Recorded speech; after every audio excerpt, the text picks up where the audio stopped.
Hello, everyone, and welcome to the Never Open Podcast, the podcast open to everyone, especially Tomohiro Ishii. Yeah, let's do that. My name is Luke. I'm your host of the Never Open Podcast, and with me, as always, is Mr. Andy. So, hello, Mr. Andy. Hey, I like Ishii too.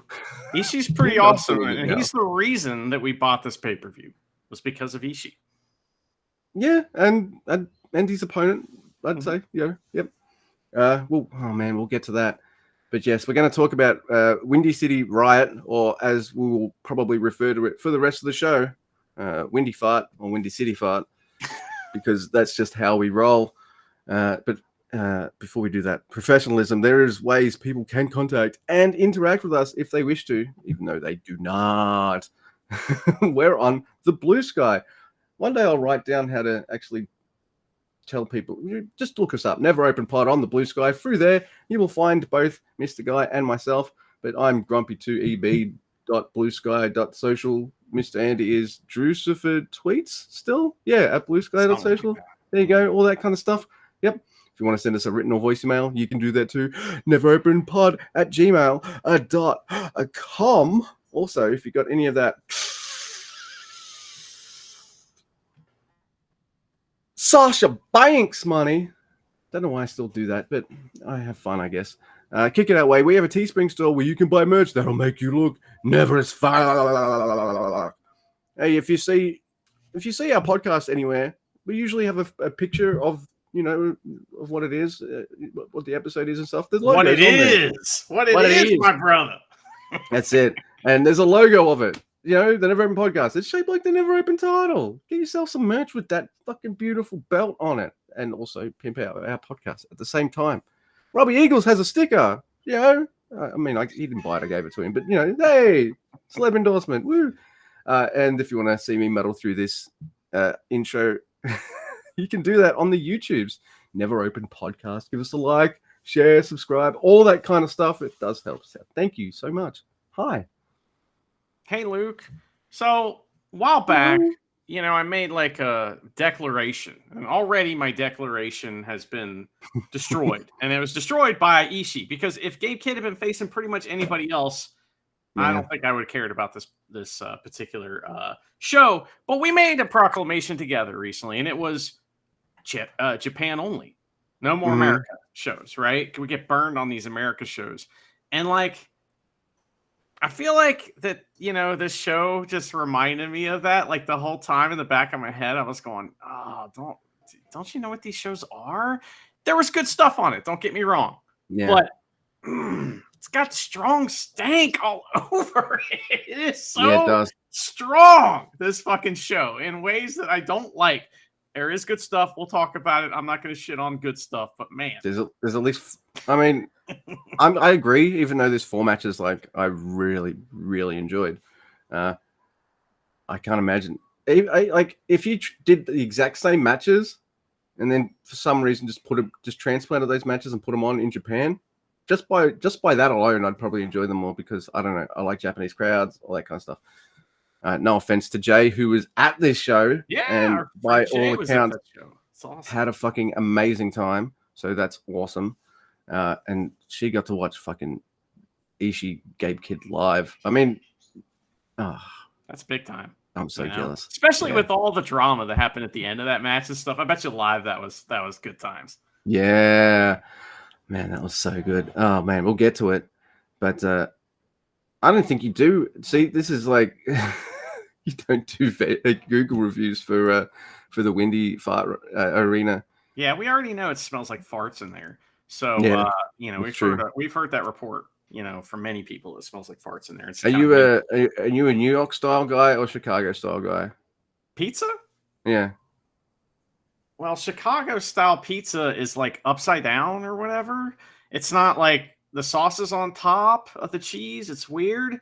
And it's not really like a pizza pie. It's more, I take that back. It is a pizza pie is what it is. Instead of being like something you could, like a street food you could pick up and eat, you need a knife and fork to eat a Chicago style pizza. So New York, just by, mobility alone is superior. Flavor, I don't know. That's tough, because imagine a pie. All right. Yeah. And the center is cheese. Okay. That's what the Chicago style pizza is. So, I mean, that's pretty awesome. But like one slice of that, you're done. You know, Right. one slice of New York, you're like, oh, it's a fucking giant pizza over here. Throw some of it away. What do you know? You know, and Forget about it. you're still walking around. You're not pooping, you know, or like asleep. So All right. So, all right. Then their pizzas stink, and so does the arena. All right. they make you fart, certainly. And that's part of the Windy City Fart. But this is at the Wintrust Arena, Luke. And we have Walker and Veda Scott on the call, and I was pretty happy. So they were great. Little over the top at times, but that's what they're there to do. But we have some weird like things, you know, here going on. So it's an American show, so it's kind of out of focus the whole time, you know, which pissed me off. I don't know why, but it got under my nerves so bad. And, like the cameras aren't in focus the whole time, or they look out of focus. And then the angle, like a Zack Snyder movie. is yeah, but like in regular speed. So they were like the other thing too is they had the little ring, right?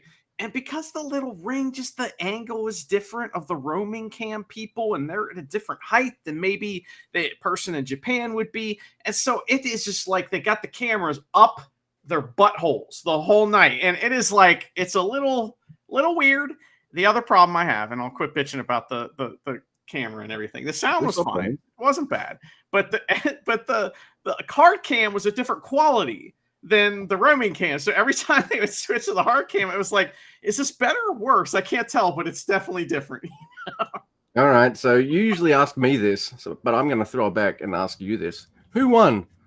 The equipment or the technicians? They successfully put on a show. I could hear everything for the most part. All right. The crowd was a little quiet. It could have been louder because you could tell they were on fire, and it was like, kind of like, you know, but overall the show went on without a hitch. They didn't point the camera at the screen to do a fucking video package. So, no, I mean, they kind of win. Indie. That's embarrassing indie shit. Like, anytime you don't if do your that, budget's $10, I understand why you're doing that's that. But Royal Quest 4. What that is. Yeah, you're in a sold out arena, like you can't throw to something. Like, oh yeah, that was great. Yeah. So I thought it was pretty good. Other than the things I mentioned, which did bug me a lot at first, but I forgot about over time. So yeah, you just kind of get used to it and be like, all right, well, I've still got to watch this show. Might as well enjoy it. I sure did have to. All right, so let's start off with our pre-show match, and it is a man named Zane J. Man, we both missed Mr. Vandergriff. He wasn't anywhere. See, now he's not the king of the pre-show. He's nowhere. The pre-show stopper has stopped. That's right. It's Zane J versus CJ Tino, and I'm drinking a CJ Tino right now. It's quite nice. It does sound like a cup of. He does sound like a cup of coffee. Zane is a young lion. Apparently, CJ Tino also went to that young lion school, but is a graduate. And I'm like, how does someone graduate? And I don't know who the fuck you are. No offense, CJ Tino, but if you've graduated, like, why do I not know? Working on the indies, brother. That's why. Right. Okay. Well, they're in the same class, but then if they're in the same class, why is one of you graduated and the other one isn't? We'll find out a little bit more about that later on. I guess we find out. CJ Tino not only sounds like a cup of coffee, he also has a bit of a Nicolas Cage face. It's not an insult. In fact, if I was him, I would lean into that to be a crazy heel motherfucking character. Like, that would be. He didn't. It's all there. No. He did not do that. Nuh-uh. I mean, you can make face-off jokes as he rips off a luchador's mask and shit. Like, come on, man. It's all there. There's a lot there. I mean, the bees, there's a lot there. You know, he has a manager named Mandy and something happens to her. And so he goes on a rampage with a chainsaw. It's all there. But, you know, he just graduated Young Lion School. So you got to give him time. You know, right? He's in his Raising Arizona period, not his Mandy period, right? That's a great movie. Yeah. It's awesome. I love her when they kidnap the baby, and the lady, I can't remember her name is, when she grabs the baby and just goes, I love her. It is the best thing ever. Is that Laura Dern? I can't remember. It's other lady that's only in the one movie, one Coen Brothers movie, I think, and she's so fucking awesome. Yeah. She's fun. Yeah, as long as he skips the leaving Las Vegas period, you don't want to drink that much, man. Like you just. But Elizabeth Shue, though, she's an amazing actor. Anyway, they're not bad things. These things I'm saying about CJ Tino, they tickled me, and I liked them. And CJ Tino does a nice deadlift German suplex, and I'm like, I like those moves, and I wrote my notes: deadlift German. Vader calls it a powerlift German, and I think I like that term better because deadlift means, hey, you're lifting them without them helping you.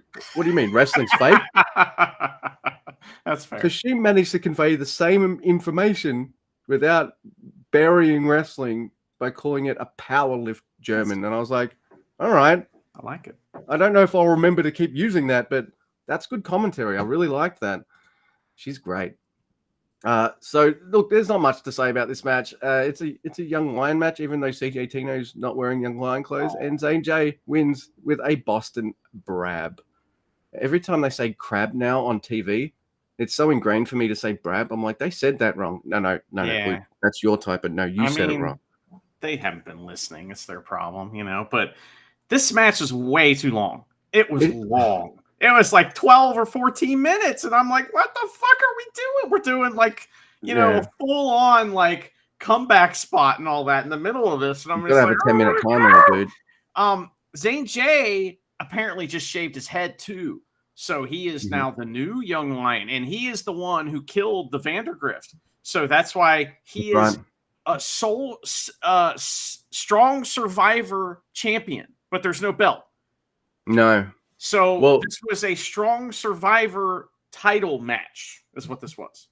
Right. I guess the title is just like, I want to see a doctor have to defend his title against someone who wants to be a doctor. That's, it's not a physical title. It's just the initials at the start of the name. Like, I'm fighting you for that. Maybe that's what they were doing. But what about this promo? He gets a promo after the match, and he's like, I'm relinquishing my strong survival title. And I'm just like, okay, buddy. Yeah. He says he's moving to Japan. Cool. I hope you do great. But like, why did he have to win there? Like, if he's just going to relinquish this important title, why does he have to beat? Why can't Vandergrift come in? And he can go out on his back. This title means nothing to me. I'm going to Japan. Well, then why couldn't CJ Tino win? Like, why can't CJ Tino get over? You know what I mean? He's Nick Cage over here. He's staying. Anyway, you're leaving. You leave. You leave on your back, man. That's the first rule of red. That's why he's still a young lion. So he doesn't realize that in order to progress, you've got to. Or he's not done strong yet. So we'll see. He'll be back. But next, Luke, we have a match that I couldn't believe I was seeing because I was very upset. It was TJP versus Tom Lawler. Yeah. Pay-per-view, baby. I'm sorry, but like Tom Lawler's shtick is so fucking just crusty and old and covered in dust. And just like his jean shorts that look like the first ones that he's been wearing. Like fucking Yujiro looks cleaner than this dude. Yes. Could you just like wash them? Maybe. I know you're dirty Tom Lawler or whatever, but like I didn't think it was literal. So anyway, I was very pissed. This match was on and I had to watch it. I was like, why the fuck? I didn't like it. But anyway, there's like some arm work where he's I'm gonna get your arm. I'm a heel. Tom Lawler is after all his face shenanigans on the way to the ring. Anyway, but it doesn't really work because TJP just shakes it off and hits an outside-in dropkick, and that was cool. And then this match is real long, and a bunch of stuff happens, and I'm just like, why? Mama Splash, TJP pins Tom Lawler, and it's over. And TJP's done for the night. He won't be back. See, I think maybe I'd like him more if he came out with that gimmick of Tom Lawyer. I do like that. Would be funny. Like Christopher Park. Yeah, that's right. All right, you started with that. Like, all right, my message to you during the next match, which I'm about to talk about, was this is the real start of the show right here. Yeah. It's Mina Shirakawa versus Azumi, and I fucking love this. They do this. Did you notice who was reffing this match, Luke? Is it Chumpy Jr. Chumpy Jr. Every Mhm. time there's pretty ladies in the ring, here comes Chumpy Jr. reffing the match. I can't believe it. He books himself in every big match on the show, and it is hilarious. He's the only Japanese ref that's like, you know what? I will go to the American show. Yeah. And I'll do Why? top No, talk. it's like, oh, the experience. I want the experience. He's just like, no, I want to do that Mina Mizumi match. Are you kidding me? I mean, yeah, I've got to do fucking other matches too, but like, yeah. He's in the power position though too. He's the senior ref. He's got the stroke in America, so you know he's like, all right, here's the matches. I'm doing this one. I don't want to do the main event. Yeah, I'm doing that too, but like this is He is. Yes. That's right. He's the big fish in the American strong pond. Made me laugh. I just had to point that out. Yeah. Oh god, I love this match. Like, there's a speed and fluid of motion at the start where they're just running the ropes, and you know they're doing things like drop downs and things like that, but they're not doing it in the normal way. Like say Azumi will do a drop down. Oh well, I mean, it's just gonna give you an elbow drop to the back and then put you in a submission hold. Well, Mina's going to do something, and Azumi's just going to be like, nah, armbar or early pin, and little just ways of doing that early rope running spot, but just mixing it up and not doing it in the way that wrestling fans have seen 10 trillion times before. You know, don't get me wrong, I like it when matches start like that because it starts with a little bit of pace and it's fine. But I do like that. There's the one-upmanship with drop kicks, and those sequences are really cool too. Izumi hits like this really cool top rope shotgun drop kick. Okay, awesome. Mina hits a move, and I'm like, wait a minute. Was that a figure 4 Canadian dragon screw leg whip? Yeah, it was. Amazing. It was awesome. And it's probably one of those wrestling moves that looks like it will hurt, but it probably, it's all I did was fold one leg on top of the other and did the twirly thing. Like, but to me, I'm like, just killed that person. Yeah. If Tanahashi could take 10 of those in a row and be fine the next day, they don't hurt. Yeah, of course. Of course. Like, taking that move doesn't hurt anywhere near as much as jumping off the top rope for him. Like, doing all those high fly flows. But dude, that move was awesome. Zumi hits a La Mystica, but doesn't do it in a way where she's going for like a boner lock or anything like that. La Mystica, then a pin, almost gets the 3, and then she's like, hey, brutal armbar leg scissor thing. Oh, that's not working. I'll do another armbar. Oh, that's not working either. How about this armbar? And I'm like, she's got more armbars than Jericho does. Like, this is really cool. And then Mina hits a gnarly-looking back fist, and it looked kind of gnarly because Vader Scott starts laughing. And if a wrestler on commentary starts laughing, it's one of two things. That was ridiculous, like a botch, or that looked fucking cool. Or somebody got hit for real. Yeah. Usually when they start laughing. So Vader's laughing, and I'm like, yeah, all right, that had some extra sauce on it, that back fist. It was fucking incredible. Oh, my God. Mina hits like a knee smash to the outside, and then and the refs and Chumpy Jr.'s counting, and he's getting high up with the count, and Azumi's like, you know what, I'm going to get back into the ring. And Mina's like, no, I'm going to grab your head, launch myself off the apron, and DDT it to the outside. Double count out, and the crowd goes boo. Boo. And fucking young lions race out because both ladies look like they're going to tear Chumpy Jr. apart. Yeah, they have to save him from everyone, from the crowd too. I think it might have been an actual cool spot if they did tear him apart. Like, yeah, he would have loved that. He booked would have loved it. He tried to book that, but they were like, come on, man, get out of here. You're going into business for yourself. It's like when someone's like, don't make me spank you, and they're like, oh, please. And you're just like, oh, now I don't want to spank you. If they had the opposite reaction, all right, now we're doing it. Yeah. Yeah, it's gross now. So, no, Chumpy Jr. did it the gross way of like, oh, that's a great idea. All right, we're not doing that, are we? No, hell no. So that match has stank all over it too, but it's not strong stank. It's like fucking great, ladies wrestling stank is what it is. The extra sauce on the moves kind of stank. Yeah. That was tremendous. I thought Jumpy Jr.'s involvement was hilarious. But next, Luke, we have another match as a tag team match. It is the Strong Stank Belt title match. It's Jarrell Nelson and Royce Isaacs, who are the current Stank Belt Strong champions. And that is, they're going to face Kevin Knight and Kushida. And this is really good. I like this a lot. You know, I don't have very good play-by-play, but this match is very good. Kevin is super over, too, since he wrestled the matches in the AEW, you see. Yeah. So, and West Coast Wrecking Crew are heels. They're assholes. And then, this match almost gets ruined because I see TJP sitting in the aisle eating popcorn. And I'm just like, oh, my God, who's he there to recruit? I was thinking it might be all right if he's there to recruit WCWC, but he's not. He's there for something else, I think. And it's dumb. But anyway. They're never going to Japan, man. Make your peace. I've made my peace with that. That's cool. Kushida, big hot tag. He's running around. He's hitting the shoulder. He's fucking dropping, kicking dudes. He's bouncing the ropes, drop kicking 50 dudes, back elbow, all that shit, man. He did the cartwheel and drop kicked the dude. It was awesome. I loved it. And there's some really cool like tag moves and some really botched and terrifying ones in this match too, where it's like, oh my God, that did not go well. Or, oh my God, that went well. That happens a few times. So, but West Coast Wrecking Crew, they cheat and pin Kushida. Jarrell Nelson takes Veda's headset and talks some shit on the way out. And they also fuck with TJP, who wants strong tag belts. He wants the stank belts. Yeah. Oh. I mean, like, I know what I would rather have done if I was him. I would rather be in the lineup for the best of the freaking Super Juniors. But okay, heavyweights.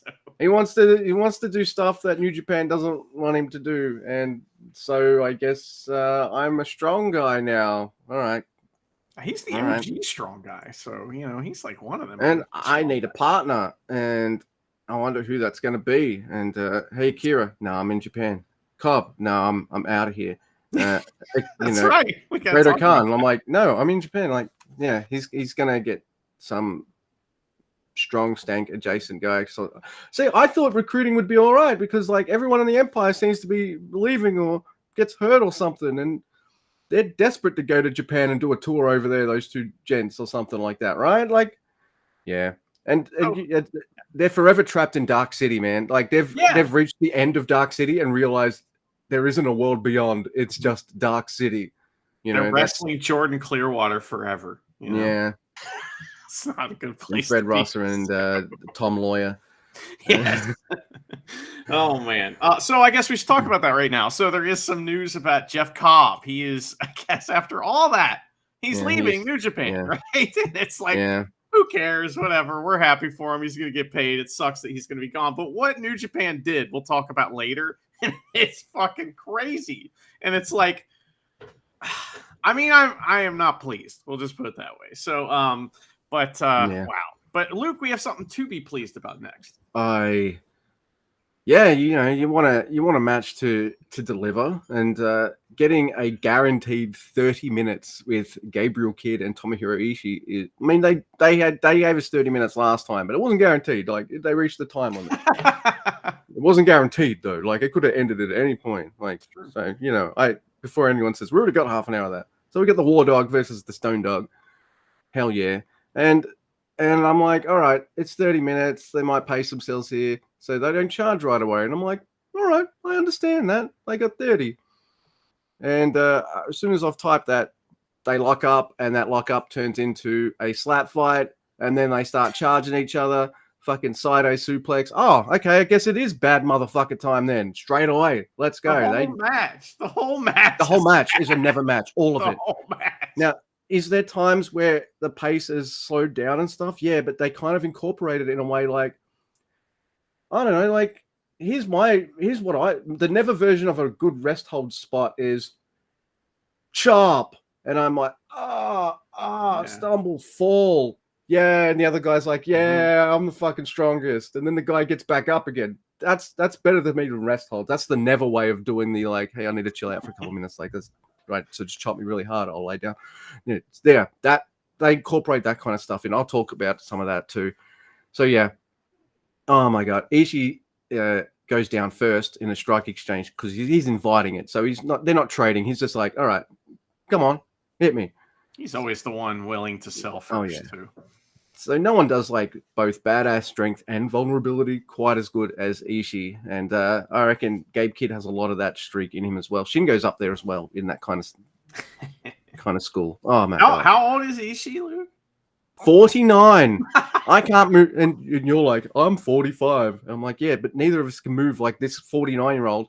Neither can the fucking world champion, by the way. Like to see him do this for fucking 40 minutes. He couldn't even do half of this in what? How long did the match we're going to talk about later take? We'll get to that. Oh, yeah. Wow. The negativity creeps in. Goto, he's always looming, waiting to like get his claws in and fuck with you. The revolution will be sleep-inducing. Right in the middle of an amazing match. Right. Not Goto. Yeah. So, Ishii, he gets up and he starts with the chops too. And, he's like, fuck this guy. I'm going to aim high. So he starts aiming high with the the chops. Kid breaks it up with a bite. So it's America. That immediately means Ishii is over. Awesome. And so Kid, who, he might be a bit more facey / over in Japan in that way, but, he's going to work that heel shit, and he does big time. It's awesome. So he reads the room. It's good New Japan stuff. Kid is, he's just, I just love what he's building. Is this a dream match for Kid as well? Like, I know he's done this before, but doing it again and just having... Yeah. This is be what... the fucking main event. Well, it shouldn't, but... This is... No, I like the main event, so I will say that. But there's a chop battle. Both men start aiming on the high side. So Kid's just like, oh, you going towards the throat? All right, you don't have a neck, but I'll do my best shot, Ishii. And then Kid wins that exchange and starts doing like dog piss moves on him, like lifting the leg up on him. Dog wars. He knows what war he's in. So all right. Oh yeah. And then Ishii hits this kind of like a shoulder tackle and a Saito suplex. Ishii wants the superplex and he hits that for 2. Kid wails on him some more, and Ishii hits this fucking gnarly looking power bomb. Ishii's a strong dude, but Gabe Kidd has a really bigger build, so it's like seeing a smaller dude power bomb a really big bruiser looking motherfucker is cool as hell. And Ishii always makes his power bombs look like kind of gnarly, kind of rough. I guess that's why he doesn't do 30 of them a match like Finley might. So because he fucking kill people. His power bombs sometimes remind me of like an Eddie Guerrero power bomb from WCW. Like that kind of style. They hurt. What were you gonna say? I was gonna say that like one of the reasons that Ishii's shit looks good is the same reason that Murashima's shit looks good. You know what I mean? It's like this little powerhouse kind of guy. And even though someone's twice their size, it's still believable that they're throwing him around. And it's weird in a good way, So I hope Murashima hangs out with Ishii all the time. I hope Ishii is okay with that. Yeah. Dude, 49. And like just the way he can move. And hey, it's hard to do a 30-minute match at any age, right? It's got to take a lot out of you. So I'm just impressed. I love Ishii. Does that come through? There's an outside chop battle. Kid wants to cannonball Ishii on chairs, but Ishii's like, nah, that's not going to work for me, brother. You can break my nose later. The first pinfall comes from a gnarly-looking Dr. Bomb by Gabriel Kidd. That happens at the 23-minute mark. Now, I missed the exact moment, so maybe you caught it. What was it? Just like one of the many strikes involved in the match that fucks Ishii's nose up? Did you see the moment, or like it's bent broken, but he has bleeding from the nose? So I don't know specifically. I just know like after that first fall, he's acting like he's KO'd. You know what I mean? And like the refs like having, I think it's probably fucking Chumpy Jr., but it's maybe the tall guy. I don't know, but he's having a check and stuff, and Gabe has to give him some time, but it kind of works into the match a little bit. It's nice. Yeah, because the pinfalls happened, and now you got and like it also could be that Ishii is a amazing seller that we could be like, but still. He's bleeding from the nose, so check on him. So there's also lots of slaps as well. So whilst the strikes, you might be able to wrestle fire that. If you slap someone enough times, you're going to catch them with a finger or something. Like, shit happens. But Ishii's fine.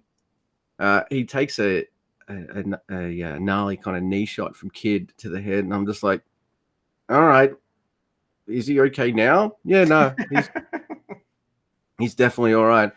Then we see something I don't think I've ever really seen happen before. Ishii goes for a freaking triangle choke. Oh, he goes for an armbar, right? And Gabe Kidd, he's getting close to the ropes. So triangle choke. I'm sorry, who are you? Is this Ishii? It's like Ishii's still, Nakamura. He did the yeah. Nakamura one. Like that was the arm breaker he did, where he like flips over the dude. You know, it was wild. Oh my god. Then Gabe Kidd picks him up, power bomb. Ishii doesn't let go, and just goes on the arm, and Kidd has to tap. I've never seen Ishii get any kind of submission victory ever, and that was fucking awesome. You know how like I don't want to see Shingo ever do kicks. Like I thought that might be Ishii with submissions. That's maybe why he never does them or something. But no, nah. He can do all that shit. Oh my god. Shit, that was amazing. So it's a draw, but draw means Gabe Kidd retains. You know, so that's well, time expires, you know? right? Yeah, and everyone's like, well, what's going on? You know, because like I'm thinking, okay, well, you know, Lone Star shootout or whatever the fuck it'll be. You know, these two again, cool, whatever. You know, that's awesome. But what did we want for this match, Luke? Me and you talked about it. There was something we wanted out of this match. Look, Ishii is huge for a mid-card New Japan guy. He's huge in America. You know, like we want him to have the strong belt because we want Gabe Kidd to move up to Japanese stuff, like, you know, and do other stuff. Yeah, like he gets to put him up the card. He's put a shine on that strong title, like bump him up. That's what we wanted. So when it was a draw, we're like, all right, look, we're not pricks. They've given us 2 awesome matches. Would we take a third? Yeah, please, sir. I want some more. But we wanted a fucking winner. And now, like, we love Gabe Kidd too, but we wanted him to lose so we could move up, you know? Right. So we don't have to buy pay-per-views anymore. Yeah. And we were like, all right, so last man standing this time? Like, so we're speculating all this stuff, and the crowd's like, we were boo, because, you know, they're still probably pissed off the 2 ladies didn't get to finish off or whatever. And Gabe Kidd, he's healing it up. You know, if it was in Japan, he'd be like, let's sudden death it. But he's healing it up for the American crowd, going, no, fuck you, I'm out of here, bye. And the ref's like, nah. It's sudden death. And I'm like, oh, thank Christ for that. But I'm also like, wow, all right. These guys are going to... It wasn't Chumpy Jr., though. It was that other ref. And, you know, Chumpy Jr. I could see him peeking through the curtain, just glaring. Because he couldn't get the Azumi Mina match and this. No. You know, and the main event. Main event's obvious, but he couldn't do all that shit. So, unfortunately, he had to give this one up, and he was fucking pissed because this has a ref spot in it. Yeah, right. And a ref spot that makes the ref look awesome. Yeah, he does. He looks like a fucking chump. Chumpy Jr. That's amazing. Kid's pissed off, though. He has to fucking do more. Ishii's nose is pissed off. He has to keep going, and he's spitting blood a little bit. There's oh my God. This just... Now they do the... this is the heavyweight, get all that shit in kind of stuff. And I'm like, why are you doing that now? You've already done... All right, cool, awesome. Rebound lariat for 2, a pile driver, and Ishii still kicks the fuck out because it's not like the Gabe Kidd extra special. He's the one he does pile driver. It's the... Right. Yeah. Well, plus it's still... This is the power-up part of the match where it's like, you hit me with a big move, I'm up at 1, I hit you with a big move. My God. You know? Yeah. Dragon suplex by Ishii. Kid is up, and then like Ishii's like, fine, lariat. Oh, you up again? Inzaguri. Both men get to kick out at 1. Kid does this really cool looking pin. I don't know how to describe it, but it's like he kind of twists Ishii up into a pin, and I'm like, I don't think I've quite seen that kind of pin before. This could be it. 2, he kicks out. Ishii kicks out. Another lariat by Ishii. And an Ishii pile driver as well. All right, sweet. Kid realizes that he's a much bigger man than Ishii, so he's like, all right, I better turn my head a little bit. Smart move, well done. Just like that's just like realizing things in the moment. Like that's good wrestling. Like I like that He a knows lot. how to take a pile driver. He definitely does. He knows his shit. He lives with his shit. Yeah, I know. But he says it, but then you can see it. He's too. a madman, That's right. I don't think he really said it this match. He was too busy having a fucking kick-ass match this time to really talk that much, except say "fuck you." Kid does, yeah. So there's the pile driver, but Kid hits a knee smash for, again, knee strike for 2, but Ishii fires back with that super headbutt of his. That's kind of Hanare-like, but Ishii and Honma-like, maybe more Honma-inspired, I guess. Because I'm going to assume he and Ishii probably mates backstage. I don't know that for sure, but I know it to be true. Come on. Rocket and they're all Kokeshi. Yeah. No. Now, this whole time, Ishii's been trying for that brainbuster.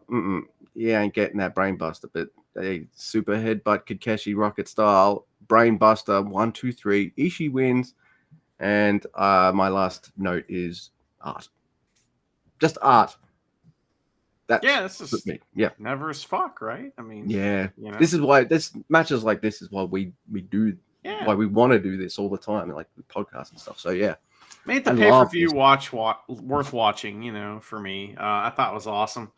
There was like it was cool how they like split the acts of a Never match up into like 3 parts, kind of.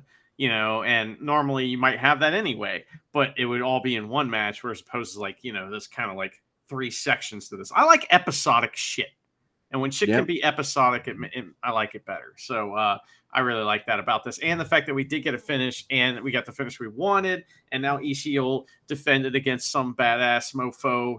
We'll see who it'll be. Hopefully, it's somebody cool, but it might be Zane J. We'll see. Anyway, that was awesome. That was the best thing on the night. For sure. Main event was great, very good too, but that was the best thing on the night. Now, this was pretty fun too. This was ELP and Rocky Romero versus Naito and Teton. This is what you need after 40-ish minutes of Never as Fuck. This is exactly what you need. Yeah, it's a light match. Also, Luke, did you notice there was a guy like ringside in like front row dressed as Liger, and he was Fat Liger. It's amazing. Anytime he's on camera, I'm giggling because he's doing the pose. Like Liger had hit too many Sapporo beers or Asahis or something, right? So that guy was funny. And he will come up later. So Naito wants ELP to calm the fuck down. Like ELP and Rocky are already in the ring, and Naito's like the last one to come out. And he takes fucking forever. He goes down the entrance and then walks backwards back up the entrance and then tells everybody, whoa, you're the problem. I'm not the problem. You are. It's just amazing. So that made me laugh. ELP this is one of the coolest things in the whole night. So I don't know how he did this like perfectly, but ELP puts his fingers over the camera and does the I'm crushing your head thing from Kids in the Hall on Naito, and it's perfect. And he doesn't say it. Maybe he was. Cameras or the mics didn't pick it up, but I like that. One time on that skit, somebody catches the guy doing "I'm crushing your head," and they're like, "What are you doing?" And he goes, "Something." Yeah, what? So I love that. That's that's gotta be my answer anytime somebody asks me I do something I shouldn't be doing. Something. That's what I'm doing. Shy and embarrassed that he got caught doing that. Yeah. But that was awesome. Rocky and Teton start. Naito won't lock up with ELP later, and he asks the crowd to calm down. So ELP taunts Naito and then gets spit on. Naito's spitting on everybody tonight. Yeah. And Naito destroys ELP's neck because how dare he have one of those. We get some dope wrestling between ELP and Teton. There's a forever clothesline on LIJ, and that was great because Rocky's trying to set up the forever clothesline with both guys in the corner. He gets it, but they get out of the corner. But then he dodges the double clothesline. He breaks that apart and then gets it back in there and does it again. It was really good shit, man. And then Team Affiliated hits a UFO assisted thingy and ELP takes a tremendous series of bumps out of the ring from a tornado DDT for Teton. He goes bouncing around out of the ring. It's like he's skimming the water somehow. It's really funny. Good bump style. Like, oh, wow. Man. I like that. That was great. So then there's the botch corner lariat. Teton falls out of the ring because it's his favorite thing. And the crowd's like, oh, yeah. Oh. Yeah. His springboard splash for 2. Accidental sudden death on Rocky. Oh, no. Destino on ELP and a dive. Double stomp from Teton. And he pins Rocky Romero. That's right. The commentators are like, hey, there's a free spot on the Best of the Super Juniors, teasing that it might be Teton. And I'm like, no. Why make it a surprise if it's just going to be Teton? Come on. Yeah, that's not a... We want Simon Templar instead. The Templar man. I can't say the Templario. There we go. I can't... There's just some words I can't say, people. I'm finding out that's what No one's asking you about it. Yeah. No one's like accusing you. You know, no, it's not that no one cares. I'm just saying no one's saying, Luke, how dare you not say that word right? So dude, you don't have to explain yourself to anyone. I've hit a little bit of a wall on the Dua Lipas, right? Where there's some exercises that want you to speak into the microphone a sentence, and I'm like, all right, so I say it, and it reads that I did all of it perfectly except this one bit, and I'm like, Can I just say that independent? How did I? No. So yeah, there's I'm hitting roadblocks with some of that, but I'll get there. Okay. Well, after the match, Luke, Naito beats up Rocky Romero, and then Rocky and ELP they argue because he's like, "No, I kicked you in the face." He's like, "I didn't mean to, but you did." And then LIJ notice Fat Liger, and Naito's like walking. He's like, does like a double take. And Liger's doing the thing, right? And so Naito and Teton, they get a chair and they invite him to come sit in the chair, and they do it for a while to the point where the guy's like, okay. He jumps the barricade. And the Young Lions are like swooped in already. Like they got him right away. They're like, nah, dude, this is not part of the show. But we did find a Reddit post from the man himself. And he said that he whacked his balls on the guardrail on his way in, and he was like, I wasn't trying to do anything. I thought they were really like inviting me in there, so I went in. Sorry. He seemed pretty genuine, like he was a nice guy, just trying to have fun. So, dude, like you and I both know Naito's a shit stirrer, and that's what he's doing. He's stirring some shit. But at some point, like, even though we've seen countless hours of him just fooling people like that, even like I would reach that point where it's like, is he for real? All right. One time, so Maxwell Jacob Friedman was around, and he was at one of my local, indie, and we were always friendly. And one time he just calls me over. He's like at the merch table. He's like, hey, you bald guy. That's what he called me. And I go over there, and he's like, how you doing, man? He's acting like he's not in character for a second. He's like, I got something for you. And I'm like, great. And he pulls out a t-shirt. He's like, this is for you. It's your size. And I'm like, awesome. And he goes, $20. I paid him $20. So it's like, it's like it was perfect. He got me. Totally got me. Caught you on the spot, and you kind of stammered, like, and you're just like, I don't know how to say no right now. Right, like, starting with $20, like, yep, got me. That's just what's happening, motherfucker. The next match I really like, but it's weird too. Not in a bad way. This is Zack Sabre Jr. versus David Finlay, and I say it's weird because we got a kind of power move specialist in David Finlay versus a submission specialist in Zack Sabre Jr. And I reckon I could probably count the amount of submissions Zack Sabre Jr. does on a hand, because he decides he wants to be a bad motherfucker in this match, I guess. Like he does some of these submission sticks, sure. But I don't know. This time, like, he's doing lots of strikes and going blow for blow with David Finlay. And I'm like, wow, okay. Focusing more on strikes in this match. All right, I can get into this. But the holds are also worked in with pins a lot. Yeah. There's many many fish out of water spots in this match where they're going from hold to pin to hold to pin to hold to pin, like over and over again. That happens a lot, and it's very British. You know, there's a lot of like a lot of British style wrestling in this.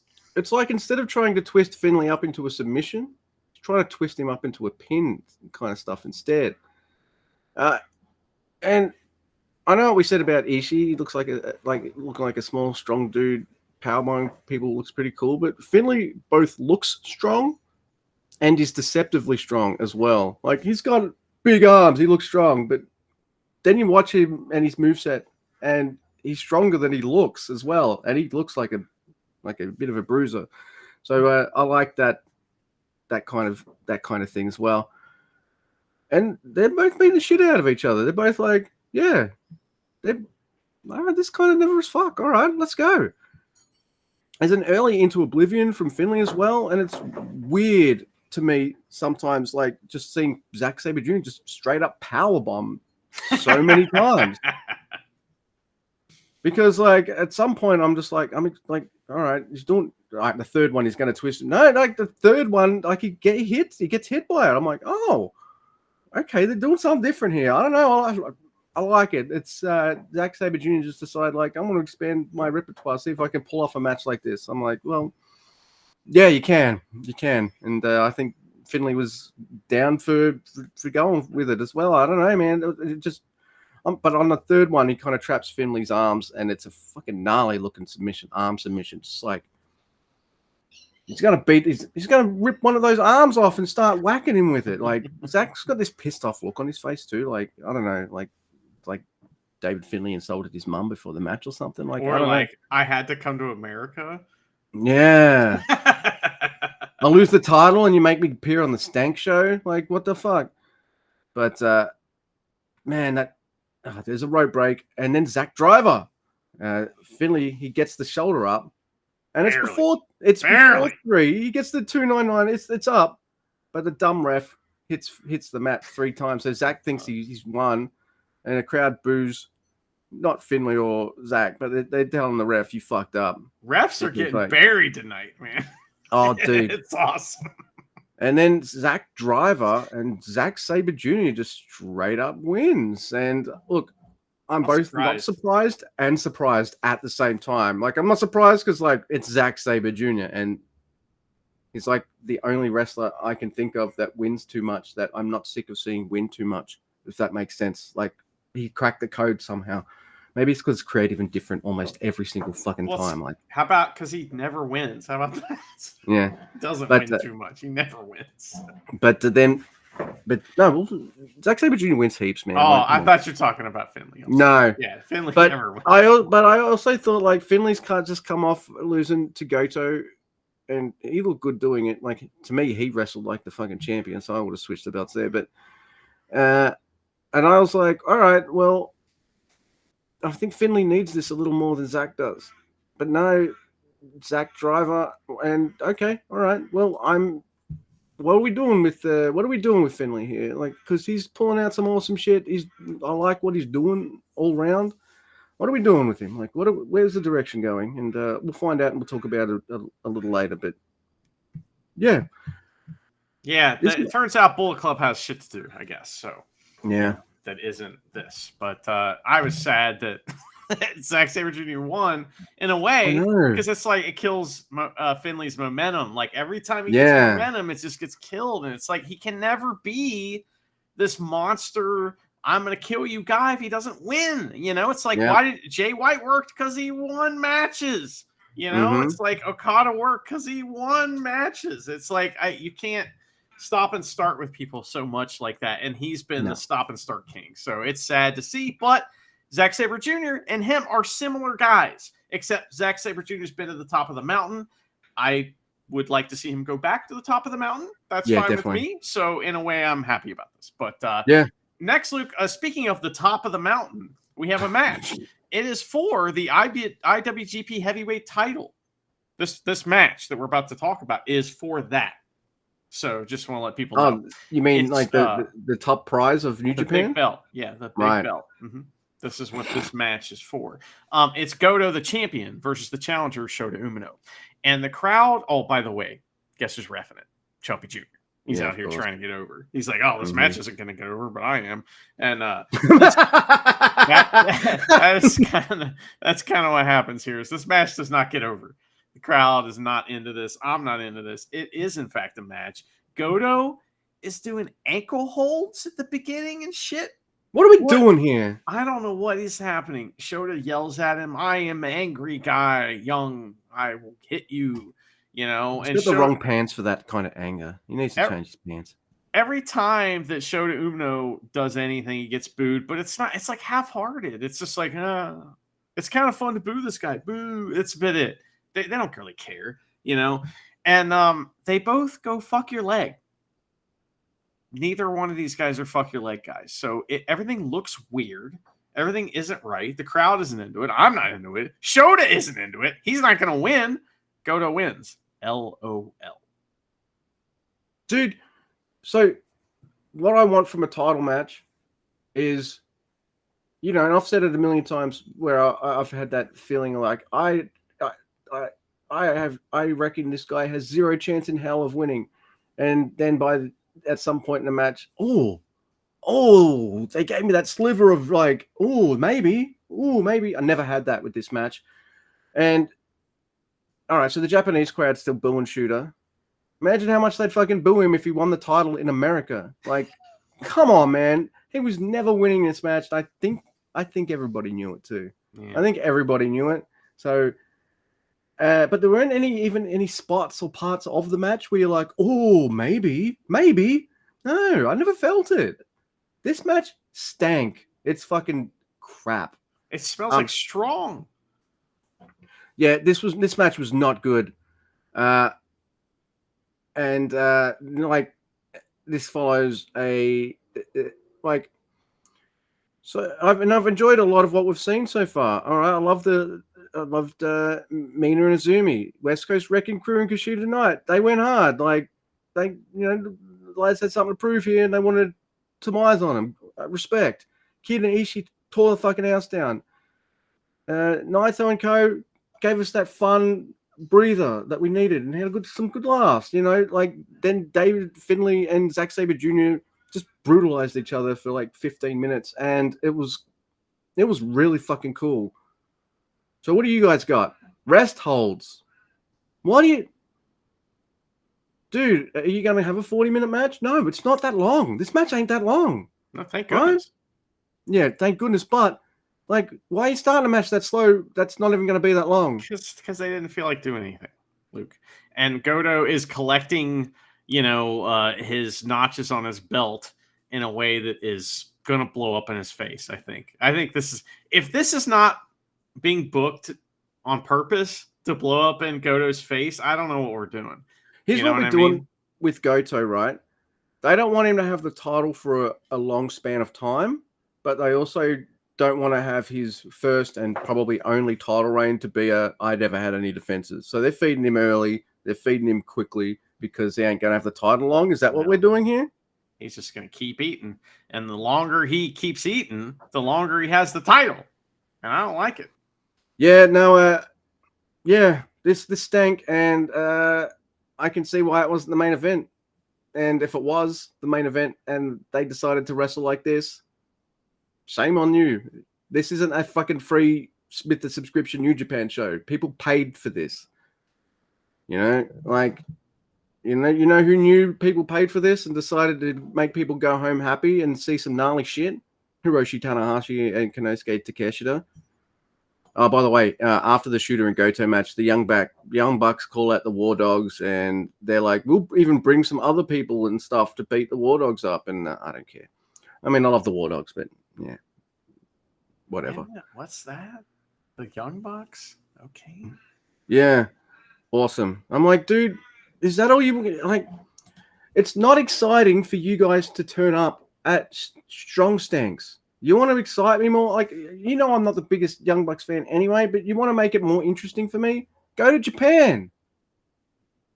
That's what I want. Like, it'd be like, Kenny Omega's going to have this big match at Windy Strong. And I'm like, all right, that's gonna be good, but I'd rather I like him more than Young Bucks, but he's not in my top 5 or anything, but like I got a lot of respect for that man as well, So, and what he did for Gabe Kidd at the start of the year, like, come on, that's how good this man is. Like, and the Young Bucks are really great in the ring. Like, you waste this on strong stanks, like, get out of here. Yeah, I don't care. And they're going to bring people, and they didn't mention who, and I'm just like, yeah, whatever. Let's go to the main event. And I've been down on Tanahashi a bit, but I loved his last match. I can't remember who it was. If you can remind me, that'd be great. And Shingo. Yeah, Shingo. I love the Shingo match, and I fucking love this match too. It's not a never open title match. That's that bit. Just be playing here. It's a Tanahashi non-title. Yeah, non-title. It's a Tanahashi farewell kind of tour match. We don't have that many American matches left. This is probably the last time he's going to wrestle in Chicago ever. It's the last time it might be the last time he wrestles in America. That's what they made it seem like. I mean, seemed like this was goodbye Tanahashi. Mm-hmm. No more fear of being deported from America. You're not coming back. So yeah, and we see clips of a young Takeshita, and wow, he looks cooler with long hair. And I guess this was before I started. What does he have now? He's got long hair, Takeshita. Okay, you mean when he was short? Yeah. Okay, I got you. Okay. So they had clips of a younger Takeshita wrestling Tanahashi, and when he was more of a DDT wrestler, and he's got like short hair and stuff. And of course, Tanahashi beat the shit out of him and all that kind of stuff. And at first, I was a bit like, wait, Takeshita's coming out first? I don't know about this, but it's non-title, and it's, as you said, might be Tanahashi's last American match. Oh, it's Forbidden Door, so he might have a match there, but at least the last one in Chicago. So, man, by the way, here's a note that I only just noticed this, but Tanahashi's no longer wearing those dumb arm sleeves anymore. Yeah, good. He hasn't worn them for a little while, but I didn't notice when he took them off, probably because, but they're off, and hopefully he burned them as well. They were gross. Like, they were dirty, just like Tom Lawler's shorts. Yeah, that's right. Maybe Tom Lawler bought them for him, and Tanahashi just wore them that long just to be polite because he's a nice man. But yeah. So Takeshita decides to do some Makabe punches in the corner. He doesn't do the ha-ha or anything, but he punches Tanahashi, then he bites him. So he's going for the heel stuff. That's what you want to do because, yeah. Tana, he's like, you got legs. I don't like them. So some low drop kicks and a dragon screw leg whip. Tanahashi, he doesn't get to do his corner senton. And I'm like, fucking boo. I love seeing him crunch people with that move. Crowd boos every time that he, like, anytime Takeshita starts to like get over on Tanahashi, start beat him up and like look at the crowd. The crowd's like, fuck you. Yeah, it's great. And we both know this crowd probably really likes Takeshita. So yeah, they're playing along with this match. They're on fire for Tanahashi. Like, they were chanting "Go Ace" before the music even started. Yeah, absolutely. So yeah, no, we don't get to see that crunching senton, but there's a bastard driver looking move by Takeshita. Blue Thunder attempt gets big boo. Oh, because yeah. he is like watching. He's like, "Oh, you're mad at me for doing this? I'm going to do it anyway. Fuck you." The crowd's like, "Boo!" That's right, man. Nah. It's fucking great. There's a Blue Thunder attempt by Takeshita. Oh, no, it's a Sling Blade. Superplex by the Never Champ. And a nice looking brain buster by Takeshita as well. And then 10 minutes have passed. And I'm like, that was only 10 minutes? Wow, you put a lot of that. Wow, okay. Wow, that just fucking flew by. Awesome. Twist and shout and a Sling Blade for 2. There's a high fly flow, but hey, when you're retired and you're getting older, your finishing moves, you got to do it multiple times, right? That's just wrestle logic. Like, that's how it's always been, Luke. It's always been that way. Naito's in his 40s now. One Destina, you got to take a couple of days now. That's just the law of wrestling. That's it. That's all there is to it. So Takeshita kicks out, and he's the Never Champ. He's got to kick out something like that. Then Takeshita pisses me off by denying a straight jacket German, and I'm like, "Fuck you, boo!" But he hits a straight right, hits a Blue Thunder bomb. then Takeshita hits his own high fly flow. Fucking boo! So Disgusting. Tanahashi, yeah. So Tanahashi kicks out at 1, and the crowd's like, yeah. Oh my god, that was really cool. Takeshita, he goes for that for a huge strike, but the angle, like, you know, the one kind of launches himself and his arm, and it's just like, it's one of the few times. It's like when the cameraman would get like a Kota Ibushi move angle wrong, and I'm just like, well, that looked like it didn't absolutely murder the guy, even though it was like the Kamigoye or something, and Getting that's not buried by the camera guy. yeah. So, you know, and it looks like a move that kind of glances onto Tanahashi's arm or shoulder more anyway. And you know what? Tana sells it. Why not? Like it did, he touches his arm and then he goes down. Like, yeah, cool. You know, the momentum of it, whatever. Like, fine. That's probably my only bit of a nitpick, and it's the cameraman thing, because if the angle was right, you probably wouldn't have gone like, hey, wait a second, wrestling's fake? What? You know. I've been in on that for a long time, Luke. Oh, really? Yeah. Wow. Powerlift suplex. They told me. So, powerlift. Oh, I'm sure every person who doesn't like wrestling that finds out you're a wrestling fan has that. You know it's fake, right? I'm like, is it like, do you know how to do a powerlift hip toss? yeah. Do you even Just know what a saying. hip toss is, motherfucker? Like, Yeah. let me show you how fake it is. Have you ever heard of an arm bar? Yeah, because I know all the arm bars. And Yeah. You ever heard of a figure 4 leg lock? Stay there while I twist your leg into this position and do a twirl. I attack all wrestling haters on site, right. and I hit moves on them. Yeah. That chair's not made of steel. Yeah, I but you want to get conked in the head with a fucking... Yeah, shut up. Yeah, not you, but yeah, these hypotheticals. I mean, I'm making fun of you too, so... Yeah, that's okay. But, you know, Tanahashi, he catches Takeshita, and I get the move. Boom! Straight jacket, German suplex, then a dragon suplex, then a fucking sling blade. I'm like, oh, fuck yeah. They look awesome, too. Ace is high. Then a high fly flow, but the legs are up to a chorus of boos. 15 minutes past. What? How's that 15? Oh, okay. This is action fucking packed. It's booyah time. They're both on their knees, hitting each other. Tanner almost wins, though, with his like sneaky roll up. You know, there's a power drive knee by Takeshita, then another one. Doesn't go for the cover. Then he hits it another third time. And a fourth time. I'm like, oh shit. There's a fifth one, but Tanahashi kicks the fuck out. And that's awesome. My god. Big moment. You know, and commentary, a little over the top here, but you know, maybe it called for it. Yeah. You know. There's then Takeshita mixes up the knee strikes. He does this move, and Vader's like, hey, that's a move, that's a callback to DDT and all that kind of stuff. So she's drawing on, like, you know, the video package, and she might have seen the matches, I don't know, but you know, she's drawing on that to do that. Yeah, of course. Like, by the way, no negative notes about commentary. Can Vader go to Japan, please? Please? Cool. Yeah, I mean, Vader and Walker. Oh my god, what a Walker got a little out of control in the main event. Just like whoa, relax. This is not life or death here. All right, let's take it easy. But you know, that's his job. His job is to hype it up. So I'm the one who doesn't like it. I'm the one who has a problem. So.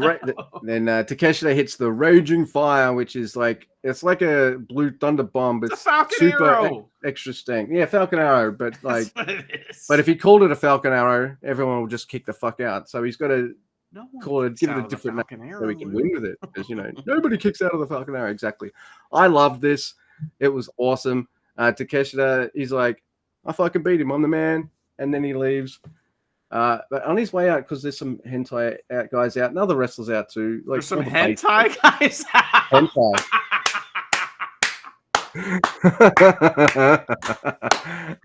What do they look like? They're shirtless, right? I'm assuming they're shirtless. Yeah, ELP's got fucking tentacle arms and shit. Like... oh, fucking hell. So a lot of faces are out because Tanahashi's going to give this speech like, thank you, like, I want to keep wrestling forever and all that stuff. And then something interesting / like, I want to see the match, but I don't want to see what it's for. You know, the Never title. Like, you know, I always want to know who the next challenger is.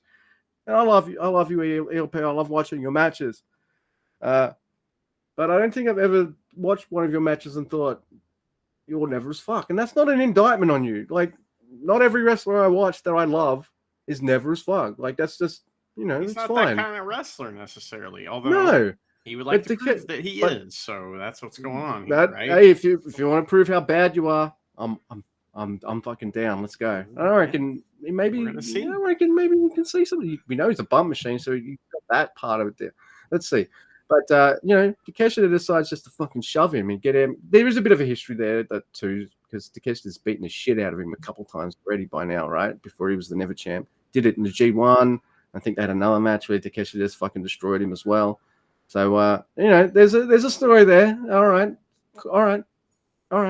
I'd like to see a match sometime where ELP isn't the underdog. You know, it's been a long time, and I like this stuff more when he wasn't the underdog. I think a little bit because they managed to do that switch with Doki because like, oh, he's got the title. Well, the first couple of defenses, you're like, oh, he's still the underdog, but then like, hey, I'm still the champion. Here's my next emphatic full stop. I'm the champ. Win. I don't think he's an underdog anymore, and he kind of wore off that underdog stink, right? As he was having his title reign. But I'm ELP just still kind of had sick it. of that story with ELP. It's just like, yeah, hey, this guy could do a lot more than this. Let's let be him an overdog, else, you know.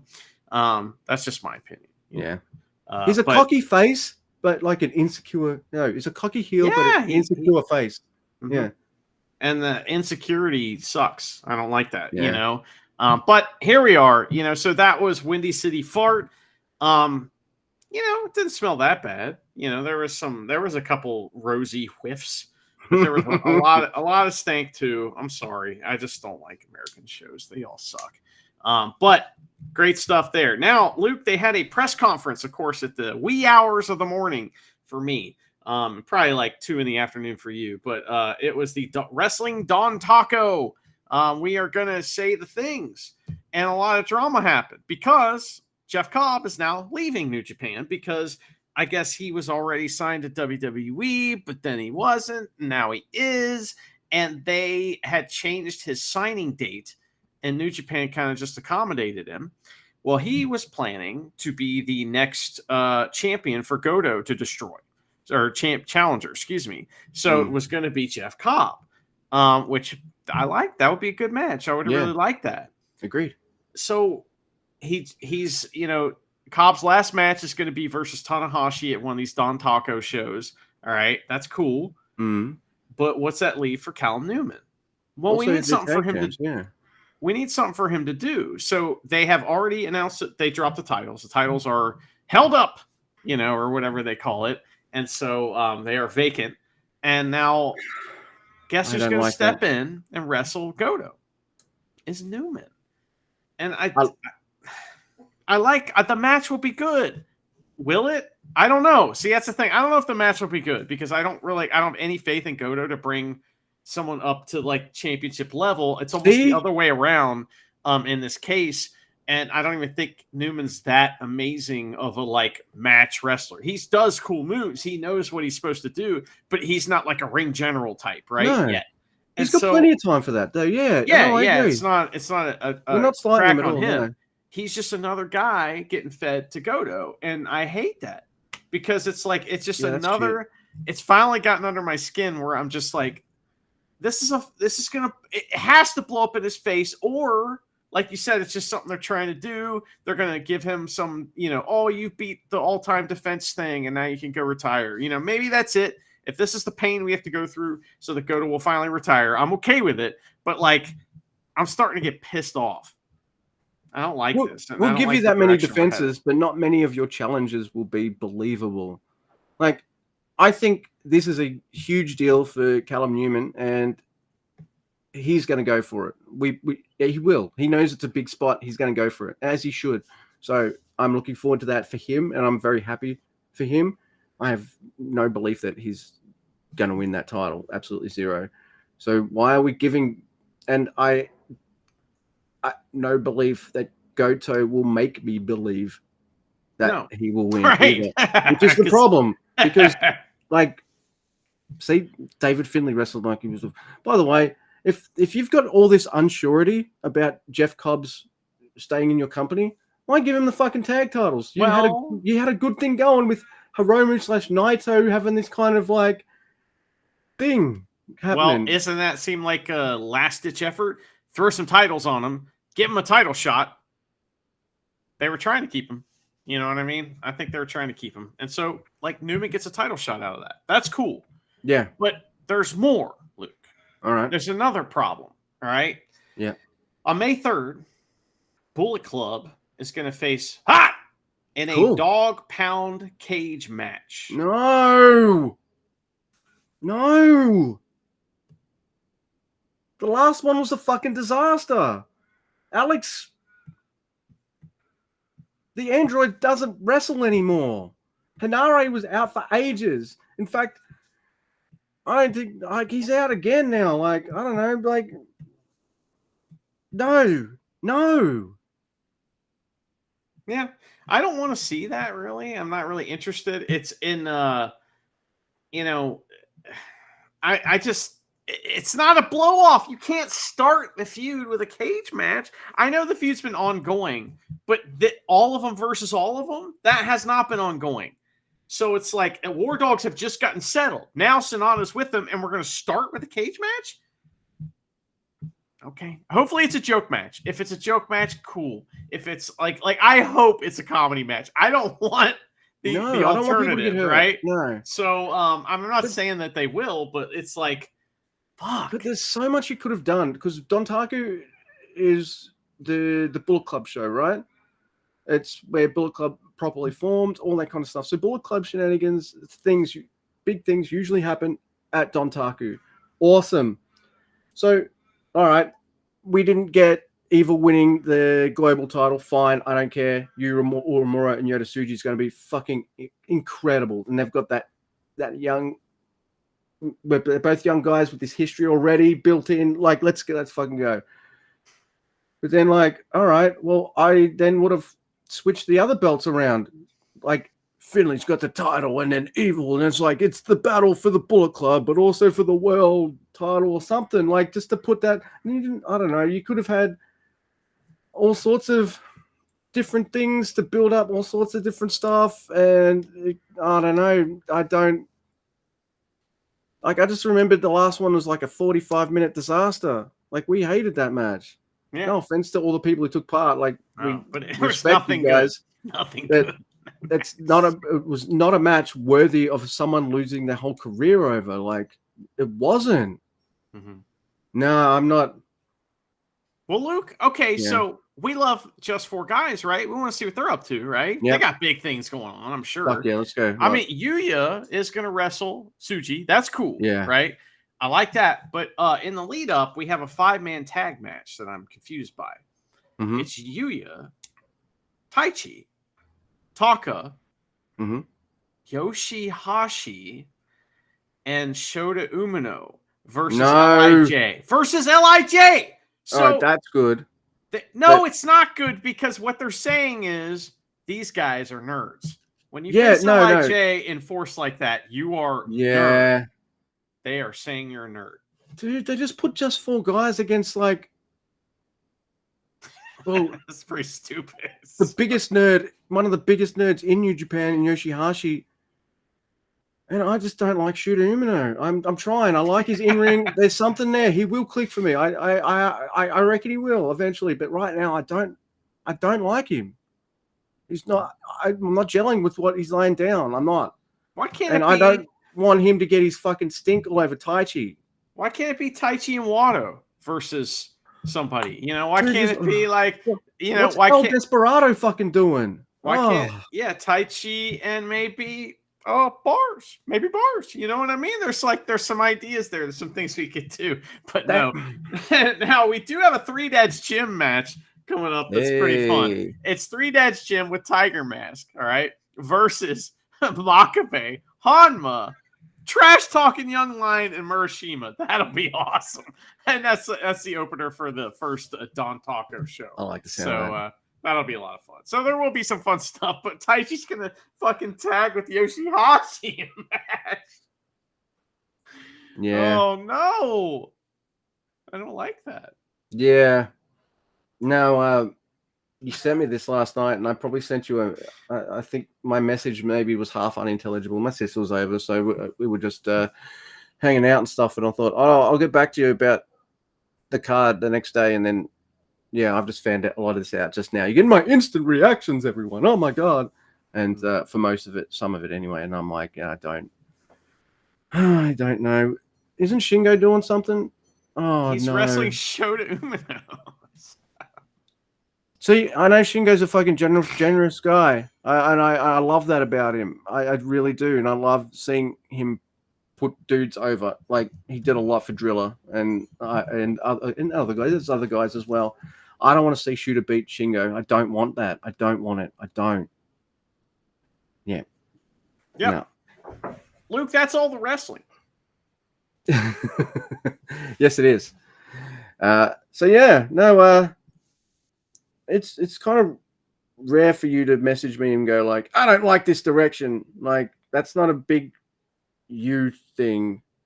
That's usually a me thing, and you tell me to calm down. I'm displeased by the direction that we're headed. I don't like it. And it's not like I'm gonna bitch endlessly about it or anything. I just have to tell you when I don't like stuff, and I don't like this. But then again, I might not have liked last year's wrestling Don Taco. Don Taco is light, work for us a lot of times. So, it's like, Don Taco, no big deal. Let's get ready for Dominion. That's what I'm talking about, so we'll see. Yeah, true. And, well, and before Dominion, we have one of my favorite times of the year. Best of Super Juniors. Best of Super Juniors, yeah. My bad. You're right. That's when she gets serious once again. Yeah, absolutely. I can't wait. I think it's going to be great. All right, just before I get into the final diary entry I have, Jay, the final. I know you've been on holiday and stuff, but like, it's the final one. It's the final one.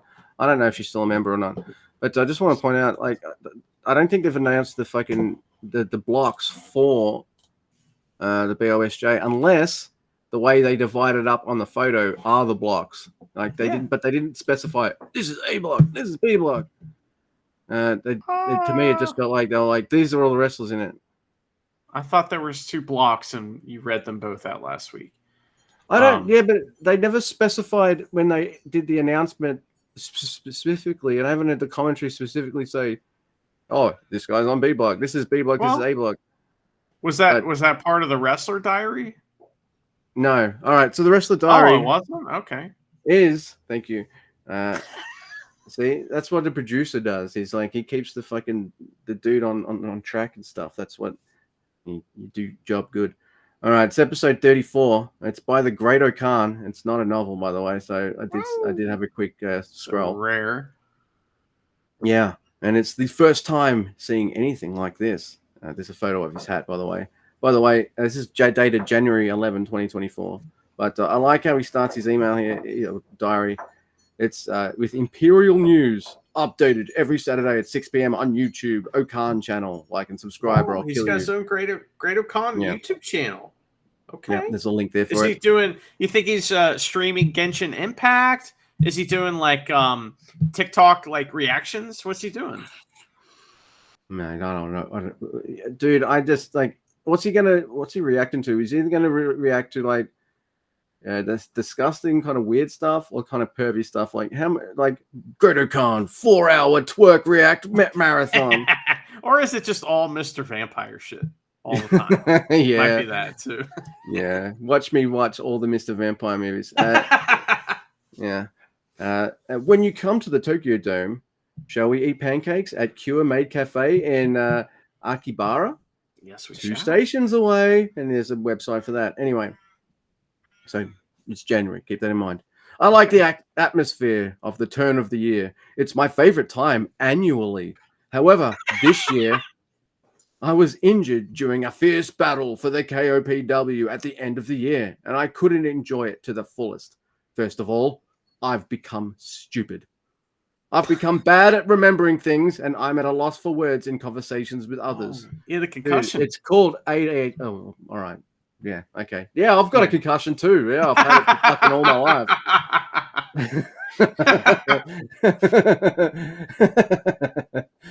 I'm tired of thinking. I'm tired of remembering things. Yeah. I can't get motivated because I can't think. I can't act because I can't get motivated. I used to think that professional wrestlers were stupid, but now it makes sense. I used to wonder why professional wrestlers don't you.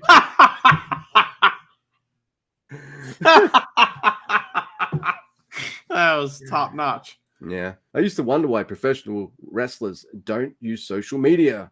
Why don't they do anything other than wrestling? But now I'm scared. Now I realize why. It was a mental shock. I was selling myself as being sturdy, and I was careful not to get hurt. I missed events I was booked for. The fact that I had been requested to be a voice actor was a waste. My body hurts, and I'm disappointed that I couldn't enjoy the New Year's holidays. Oh, he loves to party. He doesn't like being robbed of that. No. I didn't eat koshi soba, zoni, usichi, watch year-end specials, or go to the Hatsumode. Festivals have been popular since time immemorial, so I can only be truly living if he does not enjoy such things. I feel like this year's Tokyo Dome show ended without me experiencing the feeling of the new year, a new beginning. One of my good memories is that I was able to participate in a mahjong tournament between various famous manga artists and illustrators. I did well. He's playing dominoes with the fucking comic book artists and stuff. That's what he's doing. That's awesome. My life sucks. I'm just hanging out with fucking art. Dude, if I could be like, you know what?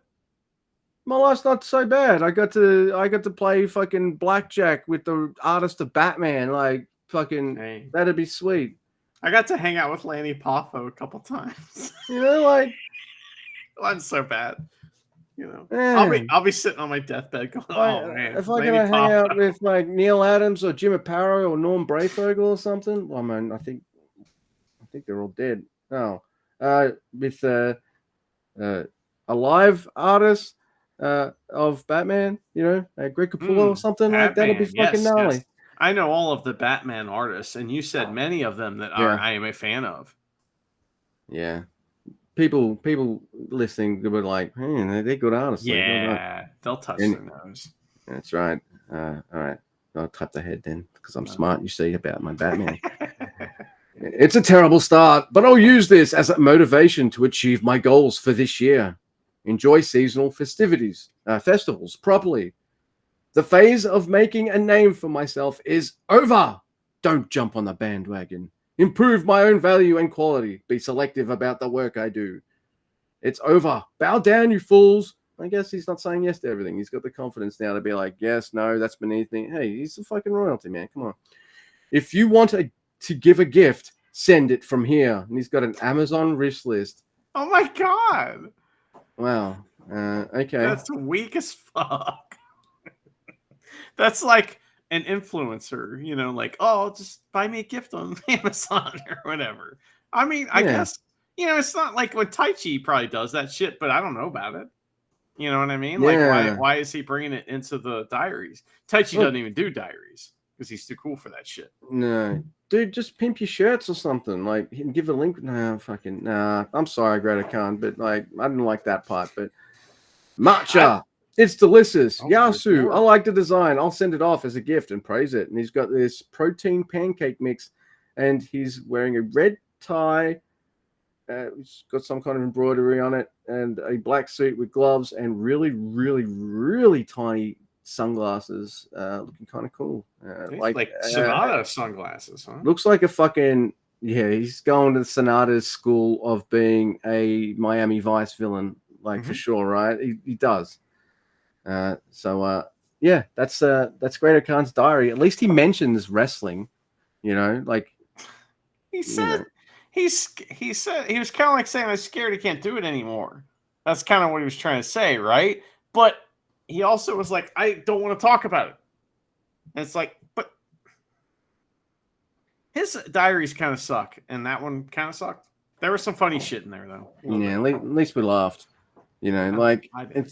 it's like, who'd have thought that the wrestlers that we rag on the most tend to have the most entertaining diaries as well, mind you, because it gives us fuel to rag on them even more. It's fuel to the fire, really, isn't it? And Yo's is so boring because that's what makes it funny. Is he's like, hey, my clothes are dirty. You know, you can buy laundry detergent and clean your clothes in a thing called a washing machine.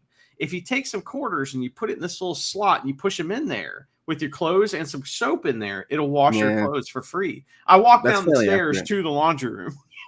It's like, that is a fairly accurate recreation. But I will say, like, up there as a legendary diary entry with "No, I Will Do This" by Goto is Yo's putting up a shelf with Wato.